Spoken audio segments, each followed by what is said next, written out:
Mga tol, lagi bang nalolobat ang mga battery ng sasakyan nyo? Pwes, may solusyon tayo dyan mga tol. Hindi mo na kailangang magpa-charge o humiram ng charger mga tol. Kung kaya mo namang magkaroon ng sariling charger mga tol, wag mo nang pahirapan ang sarili mo. Magkakaroon ka na ng charger sa abot kayang halaga mga tol. Kung ako sa'yo, binibili ko na to mga tol. Para na rin hindi ka mahirapan pag may emergency mga tol. Iwas sa bala talaga, iwas hassle mga tol. Subok na natin gamit to mga tol, kaya nire-recommend ko sa inyo. Check muna natin tong voltage mga tol, 12.25 yung ating battery. Pag ganito mga voltage mga tol, lobat na po yan. Kaya itong sinasabi ko mga tol, ito the rescue itong ating gamit mga tol. Ito lang naman yung 300 ampere car battery charger. Pwede 12 volts, 24 volts, intelligent pulse repair mga tol. At ito pa mga tol, battery fast charging automatic voltage regulator din ito mga tol.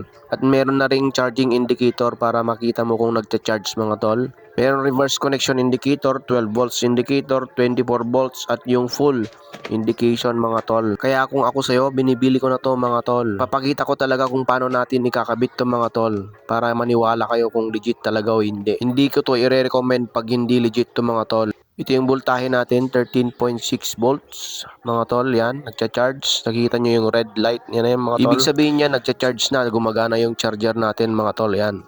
Close up ko pa mga tol. Yang kitang-kita naman mga tol, 300 ampere mga tol. Pwede rin to sa battery ng inyong mga motor mga tol. 12 volts, 24 volts, pwede yan mga tol. Kung ako sa inyo mga tol, binibili ko na talaga to mga tol. Sa abot kayang halaga mga tol, 300 plus lang mga tol. Yung link nasa baba mga tol. So yan mga tol, pagkalipas ng 2 oras lang mga tol, full charge ng ating battery mga tol. So i-check natin yung voltage mga tol. Papakita natin lahat yung ating ginawa mga tol para maniwala kayo. Hindi ko to i-recommend pag hindi legit mga tol. Gusto ko ring i-share kasi para hindi na rin kayo mahirapan mga tol. Na kayang-kaya nyo naman magkaroon ng sariling charger mga tol. Ayan, ikakabit na natin mga tol. Kahit ibas nyo ako dito mga tol pag hindi ito legit mga tol. Hanggang sa pagpapaandar mga tol, ipapakita natin dyan para maniwala kayo mga tol. Lalagay ko yung link sa taas at sa ibaba mga tol. Pag nakapag-desisyon ka na, i-click mo lang yung link natin mga tol. Ayan mga tol. Pag patay ang battery mo, patay din ang sasakyan mo mga tol. Ano pang iniintay mo tol? Mag-order ka na.